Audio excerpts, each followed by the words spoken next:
Ang spokesperson ng Office of Civil Defense, Junie Castillo. Magandang umaga po sa inyo. Magandang umaga, Ninya. Magandang umaga, Megs, at saka sa ating mga viewers and listeners. Po. Sir Junie, ano po ang latest update natin tungkol po sa epekto nitong Bagyong Tino? Ilan po yung mga casualties natin, missing, may fatalities din po?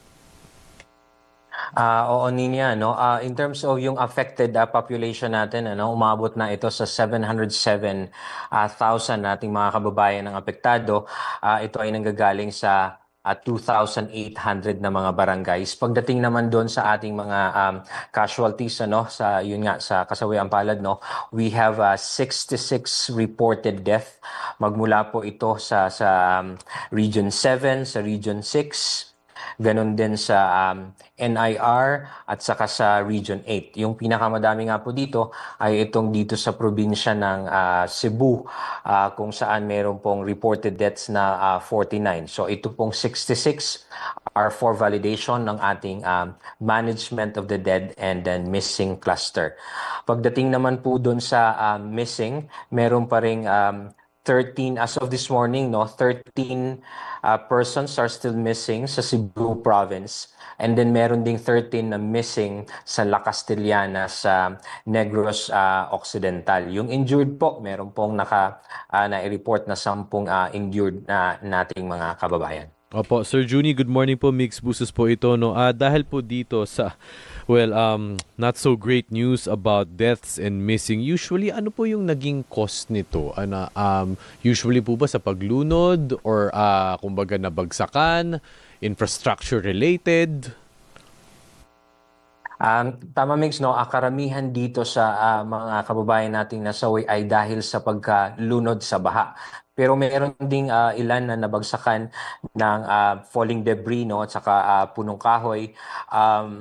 Tapos meron din kasama din dito sa datos na ito, yung ating mga kasamahan sa Philippine Air Force dahil dun sa bumagsak na helicopter. Ito po bang bumagsak na helicopter ay kasama sana sa rescue relief operations, Sir Junie, no? Opo, tama, Ang mission po nitong UE chopper na ito ay for the humanitarian assistance and disaster response. Dapat po ay magdadala ito ng mga relief operations, relief goods, at saka magsasagawa din ng rapid damage and needs assessment, dun sa mga areas na lalo dun sa mga isla, dun sa Caraga. Yun yung mga missions nito dapat. O nga po, ilan nga po ba uli yung sakay ng chopper na ito at ano raw po ba yung rason ba't ito bumagsak? Yung mga kasamahan po natin sa Philippine Air Force na kasama doon, ito po ay 6. Tapos yung dahilan po, we're awaiting for the official result po, nung official na investigation po, kung ano ang dahilan ng pagbagsak nitong chopper po. Ayun nga po, talagang sabay-sabay po tayong nakikiramay sa mga pamilya ng mga nasawing sundalo po natin. Biruin mo, nandun po sila, pumunta sila para tumulong. Tapos ito po yung nangyari.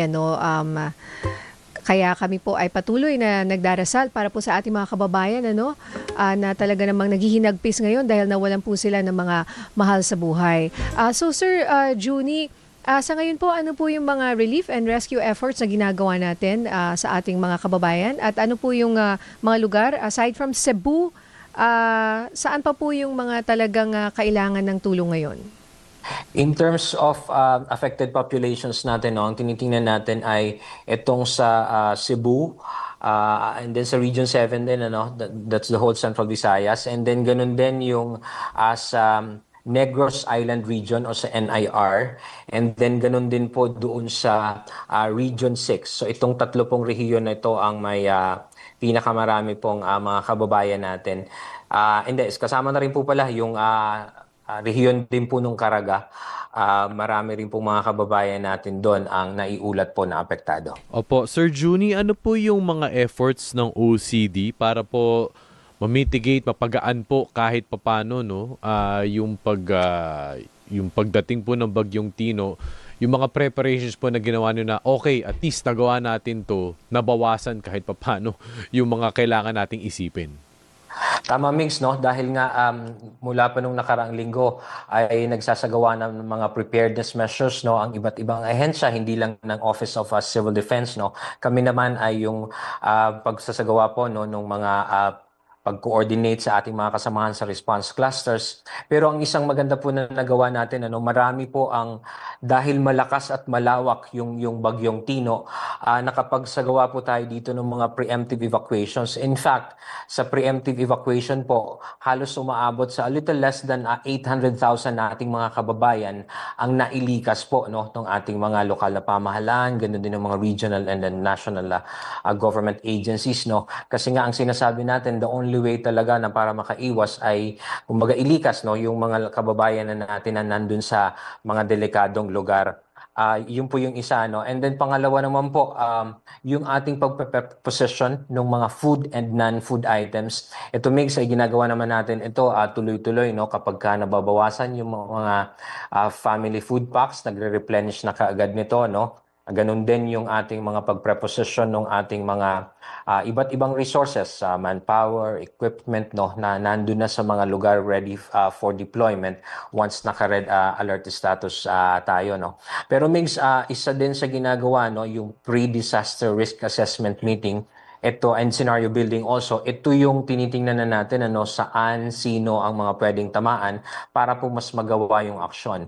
And then in relation to that, no, if I may jump to the preparations already, ang isang kailangan din po kasi nating paghandaan ngayon, meron pong paparating na bagyo ng sabi po ng Pag-asa, ito po ay mas malakas kumpara sa bagyong Tino. And we only have what? 3 araw, no, na lead time para sa ating mga paghahanda habang ginagawa natin yung pagresponde. Kaya tuloy-tuloy yung paghahanda ng ating mga ahensya at ipinapaabot natin doon sa ating mga kababayan na kailangan pong maghanda at wag na pong gawin sanang basehan yung historical o yung kung binaha ba tayo rito dati or hindi, di ba? Ang kailangan po nating tingnan ngayon, ano po ang sinasabi ng mga ahensya natin, science-based agencies, local government units, and then up to the higher level government agencies, no, na kung ano po yung mga listahan ng mga barangay that are exposed to landslide, flooding, storm surge, no. So yun po talaga ang dapat nating paghandaan at gagawin natin to 2 to 3 days bago po tayo tamaan again ng isang mas malakas na bagyo. Opo, Sir Juni, follow up lang din po, no. Sabi nga po ng mga reports, at least na experience din po natin, hindi lang sa Visayas, kumbaga unprecedented. Itong mga pangyayari, mga dating hindi binabaha na ngayon or mga dating hindi tinamaan na tatamaan na ngayon. At least for disaster preparedness, ano po yung mga new ways or at least mga innovations? Kasi sabi nyo nga rin po na hindi na natin kailangan mag-base sa historical data. So kahit papaano, kailangan na nating, kumbaga, may pagbabago or like at the same time, may kailangan tayong bagong gawin para syempre mas maging handa sa mga mas malalakas pang bagyo. Tama, Migs, no? Nabanggit ko na yung isa kanina, no? Yung pre-disaster risk assessment and scenario building. Dito sa ginagawa na ito, no, at the national, the regional, maging ng mga local DRRM councils natin, ang ginagawa dito is tinitingnan, no, saan, kailan at gaano kalakas kung ito man ay bagyo, so ulan at saka yung hangin, no? At para po doon nakikita ano ang mga dapat gawin. At saka ang isa pong nakikita talaga is itong preemptive evacuation. Like with DENR MGB, no, hindi lang OCD, kasamahan natin sa DRRM Council, meron pong ipinalalabas na listahan ng mga barangay kung saan ito yung mga rain-induced landslide and flooding exposed na mga barangay. So ito po, nakikita ito doon. And then meron na rin ginagawa pong mga predictive analytics, no? Ilan at saan yung mga kababayan natin na dapat lumikas, ilan yung mga resources na dapat nakapreposisyon.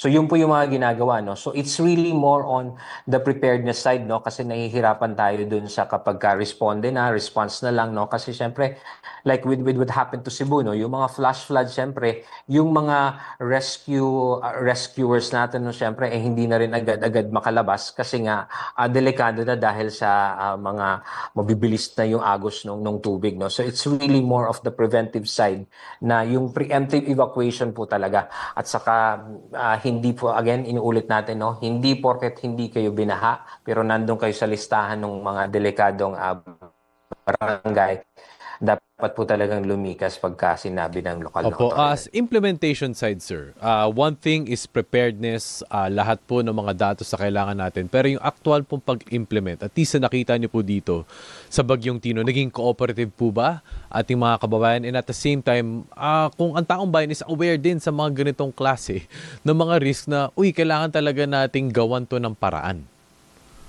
Tama, Migs, no? In terms of implementation, nakita na natin yun, no? Yun nga, sa preemptive evacuation, ang dami nang nag-preemptive evacuate. So halos sumabot, no, ng mahigit or almost 800,000 na mga kababayan nag-evacuate na, no? Pero syempre, yung numerong ito kumpara sa populasyon at doon sa mga exposed nating mga kababayan based on that list of mga rain-induced and flooding na prone areas, no, ay mas kukunti pa rin ito. So yun talaga yung kailangan kumbaga pag-usapan and closely coordinating with our local government units, no, na ang preemptive evacuation ay napakahalaga po dahil ito na lang ang ito ang isa sa nakikita nating paraan po, no, para maiiwas yung ating populasyon dito sa paparating na mga ganito, especially for bagyo. Alright, maraming salamat po for your time, Sir Juni Castillo, ang ating spokesperson mula po sa Office of Civil Defense. Thank you, sir. Thank you, sir. Salamat, Ninya. Salamat, Megs.